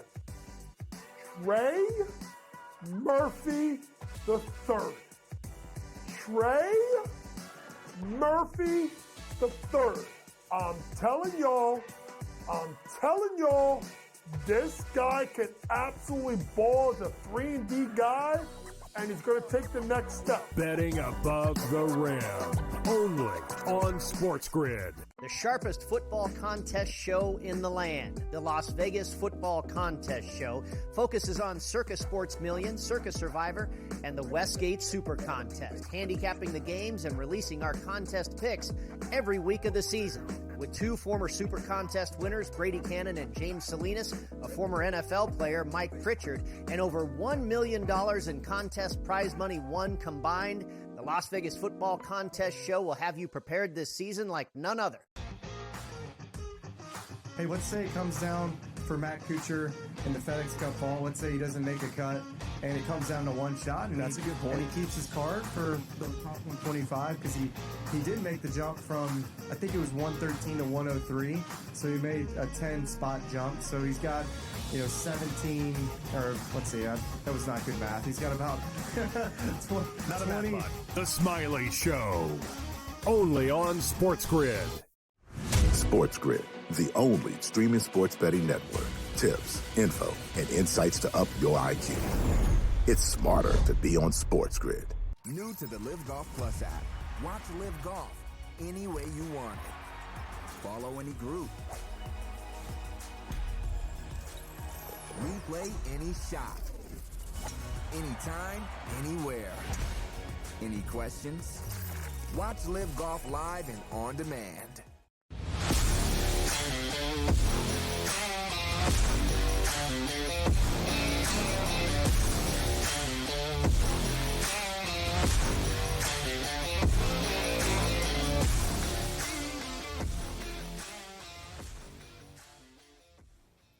All right, welcome back InGame Live, and we are PrimeTime here on this Monday. Joe Raineri alongside Dave Sharapan, and close but no cigar there as the Astros were unable to push across a run there in the top of the 10th. We head to the bottom of the 10th now. Phillies coming up with a chance to win.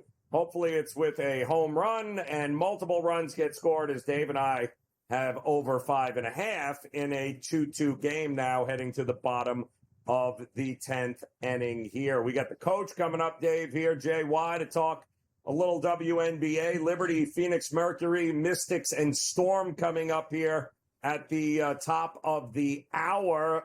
Indiana Fever 81, Atlanta 76 right now with about 2 minutes to go. We also have college football, Dave. You got to love week one. Thursday, Friday, Saturday.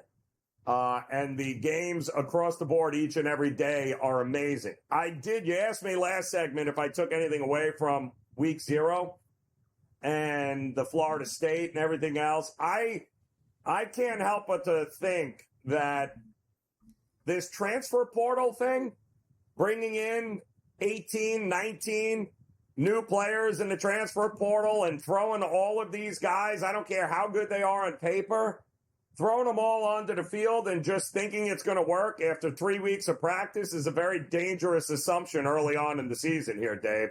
So I almost think that some of these teams with more continuity, like Georgia Tech had with, 8 returning starters on the offense, that offensive line pushed around that entirely new defensive front, talented, but entirely new of Florida State. Maybe we should start looking more for experience early on than against all of these 5-star guys that they got in the transfer portal. What good is it if they don't play well together, Dave? I agree. I think it's going to be a lot of uncertainty. I think there's be more unders than overs, right? You've had a little bit of time to bring them in and get them acclimated, but not really work together and practice together to get reps, game reps. So I think there'll be, more unders shaded. I think you'll see some lower numbers, and I think you'll see moves down. I think in-game stuff is going to move faster. There's not – we're still getting used to the clock running all the time, right? I agree. The college football game clock has been changed in the last couple of years, and I think bettors are adjusting. Books have adjusted better, I think, because they have to with every game. But you'll notice, I don't know what the number is, but a multiple score lead is worth so much more to the in-game number. I was down at the book today talking to longtime odds maker. He's known in the business as Stevie the Pencil, but Richie Bocciolari is a really good dude. And we were down there, just two guys talking and trying to come up with a plan for in-game, how to attack it, and watching these models work. And I'm telling you, you're going to see, I don't want to say scoreless first quarters, but you're going to see less points in the first quarters of a bunch of games. And then I think there might be something to attack there, because if you kind of plug and play what the numbers go correlated with the totals in a game, 51.5 means, I don't know, 11.5, 10.5. Sometimes the number just kind of puts you, it's a formula. But I don't think it's going to be like that, Joe. I think you're going to see some different things. I don't see. You think much first half unders? Yeah. You think first half unders are going to be in play? Yeah. First quarter especially. But I think you're right with this transfer portal thing is going to be a bit of a mess for a little while. Listen, I saw the Dion today, who's now banning reporters from asking questions. It's the most ludicrous thing I've ever heard of for Deion Sanders, especially a guy that made his entire bones about manipulating the press and the media. And now he's banning a guy because he doesn't like the questions. It's the most unbelievable thing. But Dave, I think if you want to know about a program, a college program, just look at how many kids transferred out versus how many kids transferred in. Over 40 players on last year's Dion team left. Couldn't wait to get the hell out of there. He has 55 new scholarship players on this team. Dave. 55. Oh. Good luck, Colorado. Let me know how that works. JY coming up, the coach. Talk a little WNBA next year on the grid. Ooh.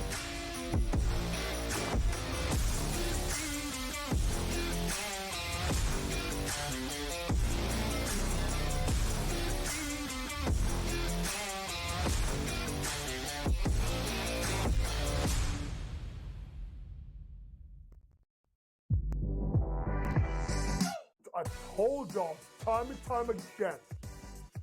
Trey Murphy the third. Trey Murphy the third. I'm telling y'all, this guy can absolutely ball as a 3-and-D guy, and he's going to take the next step. Betting above the rim. Only on SportsGrid. The sharpest football contest show in the land, the Las Vegas Football Contest Show, focuses on Circus Sports Million, Circus Survivor, and the Westgate Super Contest, handicapping the games and releasing our contest picks every week of the season. With two former Super Contest winners, Brady Cannon and James Salinas, a former NFL player, Mike Pritchard, and over $1 million in contest prize money won combined, the Las Vegas Football Contest Show will have you prepared this season like none other. Hey, let's say it comes down for Matt Kuchar in the FedEx Cup fall. Let's say he doesn't make a cut, and it comes down to one shot. And that's a good point. And he keeps his card for the top 125 because he did make the jump from, I think it was 113 to 103. So he made a 10-spot jump. So he's got, 17, or let's see, that was not good math. He's got about 20. The Smiley Show. Only on SportsGrid. SportsGrid, the only streaming sports betting network. Tips, info, and insights to up your IQ. It's smarter to be on SportsGrid. New to the Live Golf Plus app. Watch Live Golf any way you want it. Follow any group. Replay any shot.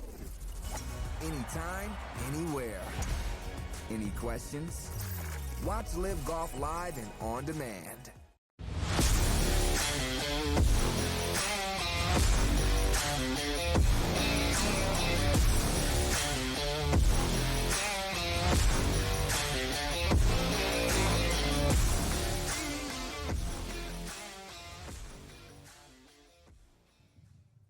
All right, welcome back in-game live, and we are prime time here on this Monday. Joe Raineri alongside Dave Sharapan. We welcome in the one and only, the coach, James Young, in the house, which means one thing here, Coach. We got ourselves some WNBA action right now, and a pretty good one right now. Indiana Fever, Atlanta Dream coming down to the wire, Coach, 82-79. With about 30 seconds left, were you looking either way in that game? Wait. What are you talking about? We got Rays Mariners to put in the first pitch in about 8 minutes. No. We want to talk about a team that can score. Yeah, no, we need a team that can score. Well, yes. If you want to talk about a team that can't stop a nosebleed, it's definitely Indiana Fever. Guys, I was on the Atlanta Dream plus like the 2.5, 3.5, depending on when you got it. So I'm like sweating bullets right now. I also love Tina Charles to get a double-double, which she may not get, but she dropped 28 points. The best play may have been, honestly, I don't know what the over-under is, but right now we're looking at a 161 here. 61. Yep. I think what people don't understand is this. Even though she has not played well tonight, Ryan Howard completely changes the Atlanta Dream because now there's your 1A on the scouting report, right? That's what you're going to stop first. So now that do? That opens up Gray. That opens up Tina Charles. Here's the crazy thing, guys. Their two top scorers, Ryan Howard and Gray, are combined 8 for 28, and they're in the game.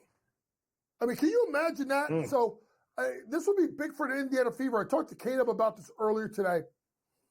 I think this may be the crazy thought of the night. If they stay at 7 and they get Connecticut at 2, I think the Fever may take them out in the first round. Wow. You look at guys, Connecticut can't score. They beat the Liberty yesterday because Sabrina Ionescu was terrible. Bernardi Laney Hamilton didn't play. John Cole Jones was up and down. But you looked on the flip side, like Connecticut shot 2 of 13 from 3, and the 2 threes were made by Marina Mabry. Indiana shooting well enough from 3 that they could steal a game or two. They're not shooting well today, and they're 37%. Watch out for that Indiana Fever team. Right matchup, they can beat someone in the first round of the playoffs. Wow. Okay. I love it. I'm looking at the games tonight. Mystic Storm, man, that's a gigantic number, and you're going to tell me to lay it. That's a lot.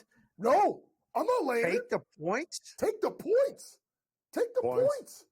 Yeah, I mean, guys, if you think about it, like, if you just take away what the Mystics done in the first 12 games when they started 0-10, 0-12, I should say, they've been much better, particularly against the spread. The Seattle Storm team hasn't covered against the spread since the 12th of July, right? They're not playing well against the spread. I'm telling you right now, this Mystics team, it's a lot of points to be laying.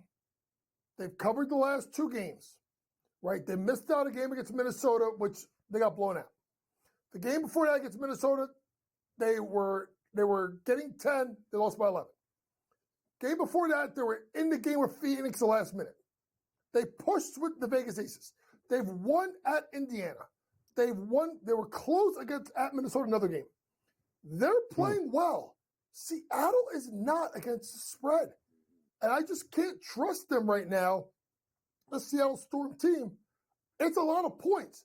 Mike Thibault will shorten the game, play at half court. I like them plus the points tonight. The big number. You like the over 2, Coach? Maybe 161 and a half here. Do you think these two can get up and down the court and score enough, or do you think we're looking at an under here more likely? No.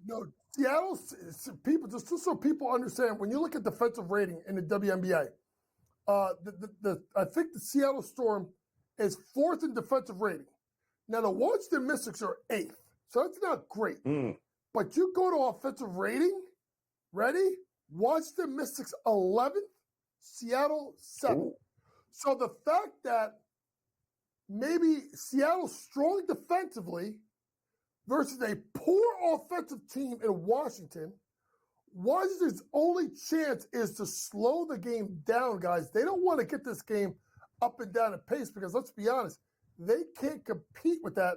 Seattle's second fastest team in the WNBA, right? Mystics are 5th. But Mystics can't compete playing fast. They got to slow this game down. I like the game to go under. Looking at the other game tonight, and you got New York and Phoenix. I thought this line might be a little bit light when I saw this one. I went, all right, this got to be a play on favorite or no, or like a side total, anything here? I like the Liberty minus a point. Simply put, New York minus 6.5. Ready, folks? Last time they went to Phoenix, they lost 99-93. Okay? They're the best team in the W.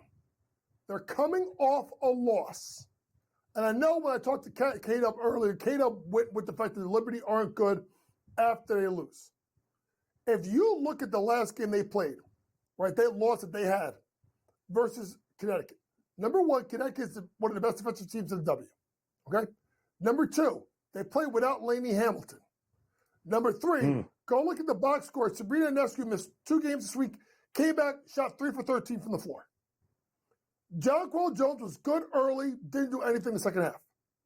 So if I'm looking at this team, I'm looking at the Liberty wanting to make a statement. I look at the fact that when you look at this New York Liberty team, they have, to me, the best player on the floor in Stewie. I think they have the second best player on this floor, and probably Ionescu, which he plays well. And you could argue that they may have the third best player in the game in Jonquel Jones. I'm going to go ahead, and I'm going to say the Liberty covers the points, and then I'm looking at Sabrina Ionescu's over assist total of 5.5. And the best part about it, guys, is it's sitting here at plus. It's sitting at ready. It's sitting at plus money. Sitting at plus money. So you look at Sab, right? She's already given you 5.9 assists per game, right? She has not hit this in the last, I think it's like 4 last 5 games. But you start looking at track record and be like, okay, Well, the other time they lost the game 99-93, Sab went for 17, 7, and 8. I think she's going to play more minutes because I don't know if they feel like Sloot can guard defensively. Oh. So they may put Sloot on the bench, move Sab to the 1, put Firebach at the 2, and then rock that way. So to me, because of the minutes and the uptick in performance, I think I get out of Sab. I'm going to go Sabrina Nevsky over 5.5 assists at plus money. I got a question. Let me jump in here real quick before we get to Sure. Please. I mean, that was an excellent breakdown. And you are a basketball coach. I see you doing great work on the court with the camp and all that other stuff. But, man, oh, man, this Mets team is good. I ain't heard from you. All right. I know you're a Mets guy and all that other stuff. You're a baseball guy and at the games and doing all your thing. Joe called the New York Jets the best team in the AFC East. And I just want to know if you are going to pop on these shows and start talking about this Jets, Jets nonsense, JY. I just need to know right now. Put, I got to say it quick. Jets win the AFC East. What? Lindor should be the MVP of the National League. What the? And then there's Jalen Brunson. Go New York! Go New York! Oh, he did it. He did it. A 3-4-3. Unreal. The coach, JY. Cam Stewart next on the grid.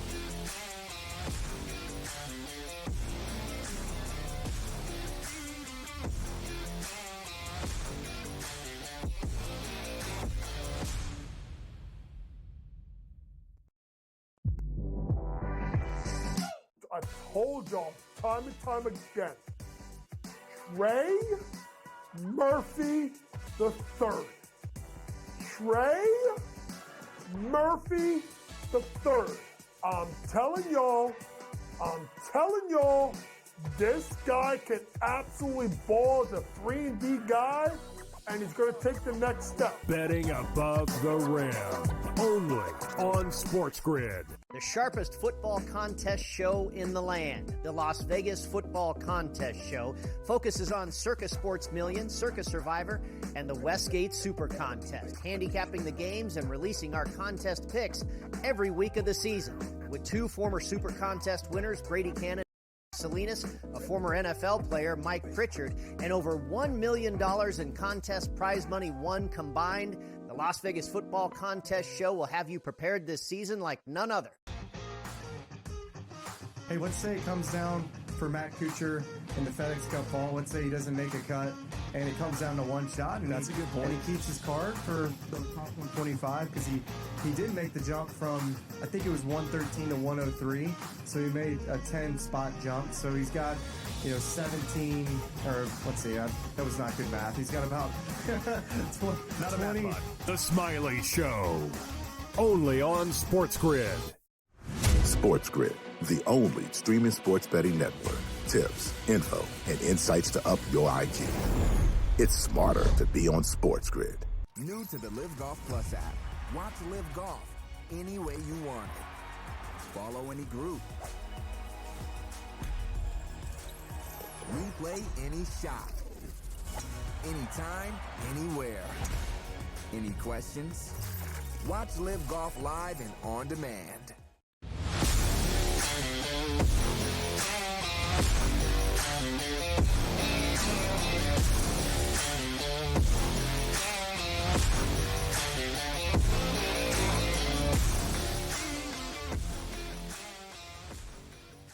All right, welcome back InGame Live, primetime here on the SportsGrid Network. Joe Raineri alongside Dave Sharapan. We welcome in, straight from a cold plunge, Cam Stewart, diving into freezing cold lakes these days. Rejuvenated, you look good, Cam. Pleasure to see you again. Nothing like hitting that 40-degree water and part of you's like, what the hell did I just do? But you want to talk about wake up, man. My goodness, you feel like a new man coming out of that, don't you? Oh, yeah. Like George Costanza, you talk about shrinkage. It's real when it's frozen. Like, it's not even there.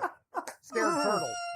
Turtle. Yeah, anyway, lot of things going on there in the waters, too. You know, you never know what you're going to find. But you know what I liked about this place, Joe? Usually the places that we have, like those slimy rocks, and, you know, when you put your foot in, you're thinking, there could be like 70 leeches on me. It was like 20 feet off the dock. So I'm like, you know what? It doesn't matter. Like, I could stumble in, drunk, fall, cannonball. Nothing's going to happen because it was so cold and deep. And I'll tell you, man, it was fun. I got to be honest with you. Like, I'd live up there. If they had internet that worked, I'm not a city guy anymore. Like I told you, I've lived in the Northwest Territories, Yellowknife. Like, I could live anywhere. If you just give me a sports package and a satellite, I don't care. I'll live anywhere. I don't care. That's the whole thing. So it was great. And nice to get away. And I got to tell you something, Joe, is for the first time I woke up, even my girlfriend said, there's things looking better about you on this trip. And I'm not going to water or things like that. A cold lake is basically natural Viagra. Get out there, get cold, figure it out. And by the fire, things can happen. Yes. Sounds like a hell of a weekend up there. That's great. I got to tell you, I come here, the air is awful. I've never slept like, you know what it is, Joe? Like, there's no pollution. Like, it's just one of those things. Like, when you sleep, you sleep. You wake up, I don't need 2 pots of coffee. I have one. I go into the lake and I go down to business. So it's nice. And you can still gamble there. There's a convenience store. I got my sports books. They got the pro line there. You just make a little trip into town and everything's great. You think I'm going to stop gambling? Never. Anyway, tonight we have the WNBA. Wait a minute. I got to just point out. Cam Stewart just went. Cam Stewart said, "Listen, it's not like I can't gamble. I went to the convenience store." Just buy lottery tickets. I love it. I'm going to tell you something too, Joe. Me and my brother, I'm watching golf. I got Victor Hovland at I think he was when he was 20 shots back, like 100-1. And my brother's like, hey, he's like cheering against me. I go, dude, you obviously, just to be a dick, right? And then I told him, I go, dude, I'm going to come to your work with Kyle with a jackhammer, and I'm going to ruin the $30,000 job. Don't ever do that to me again. Dead serious. I'm coming in with a balaclava and a jackhammer. Never, ever talk golf with me when I'm watching there when I'm going to cash a $2,000 ticket. Mushed you. That was the end of that. I told him, I go, you're an idiot. I would have took you out for surf and turf. You screwed up. Tonight, we got basketball, WNBA. I know, Coach, I think you like Brianna Stewart, whatever. You know me, Dave. You know me, Joe. That's too rich for me. Like diamonds, I want cubic zirconia. I want the under in this game. I got 166.5 on my book. I'm fading the public. I don't see it getting there. I see a slower type of game. I was looking at the Mercury. I kind of like the total more than the side. And I know the Washington Mystics have been covering machines, but I'm going to tell you, this is the bad spot for them tonight. I will lay 10.5 with the Seattle Storm. They're going to murder the Mystics tonight. Give me Seattle minus 10.5. I don't do that very much. College football, guys, 4-0 underdogs. My type of start. Right. I didn't think Georgia Tech was going to win outright. I thought they might lose by 3 or 4, but oh my God. And even Nevada hanging around and all that stuff. Hey, man, what a wild New start. Mexico. New Mexico. They almost won too. You get 2 of those money line dogs. If you play money lines, you're laughing. Like you're playing with house money for a few weeks. Insane. Crazy. Baseball game tonight. The Mariners are hosting the Rays. And I know you're kind of in tune with the Mariners and what's going on with them, but while you're away, they really hit the skids. They cannot score. They cannot win games. They got nothing happening. Miller Pepio looks so obvious under side total in this game at all tonight, Cam. You know what, Dave? I'm not even touching it. The only thing I did, and this is a shout out to Tony Finn and the rest of the Kansas City Royals crew. This team swept Cleveland in a doubleheader. They're 1 game back. This is the thing about baseball, Dave.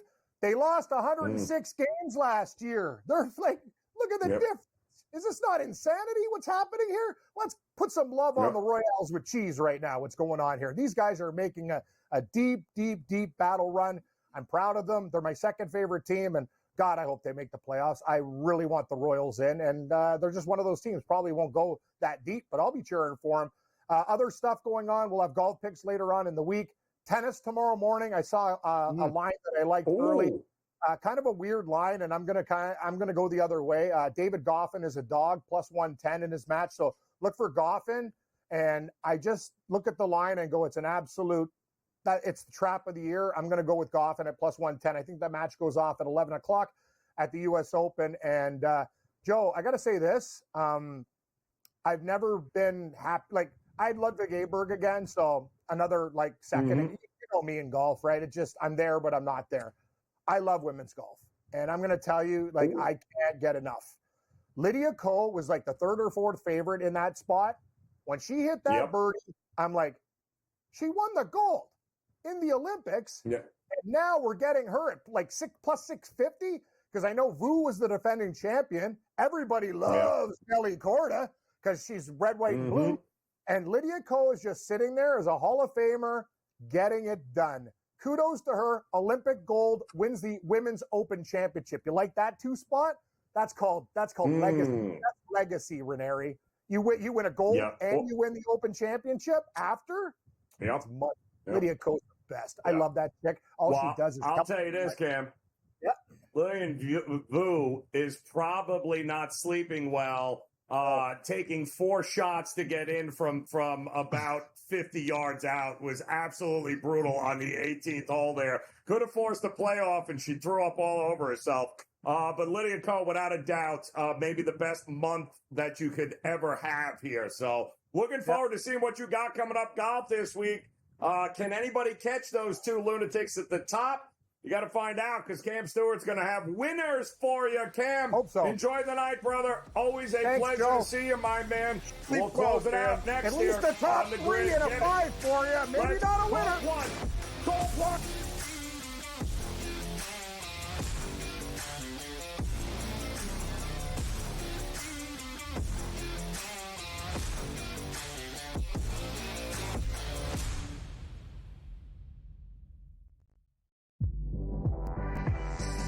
I told y'all time and time again. Trey Murphy the third. Trey Murphy the third. I'm telling y'all, this guy can absolutely ball as a 3-and-D guy, and he's going to take the next step. Betting above the rim, only on SportsGrid. The sharpest football contest show in the land, the Las Vegas Football Contest Show, focuses on Circa Sports Million, Circa Survivor, and the Westgate Super Contest, handicapping the games and releasing our contest picks every week of the season. With 2 former Super Contest winners, Brady Cannon and James Salinas, a former NFL player, Mike Pritchard, and over $1 million in contest prize money won combined, the Las Vegas Football Contest Show will have you prepared this season like none other. Hey, let's say it comes down for Matt Kuchar in the FedEx Cup fall. Let's say he doesn't make a cut, and it comes down to 1 shot. And that's a good point. And he keeps his card for the top 125 because he did make the jump from, I think it was 113 to 103. So he made a 10-spot jump. So he's got, 17, or let's see, that was not good math. He's got about 20. The Smiley Show, only on SportsGrid. SportsGrid, the only streaming sports betting network. Tips, info, and insights to up your IQ. It's smarter to be on SportsGrid. New to the Live Golf Plus app. Watch Live Golf any way you want it. Follow any group. Replay any shot. Anytime, anywhere. Any questions? Watch Live Golf live and on demand.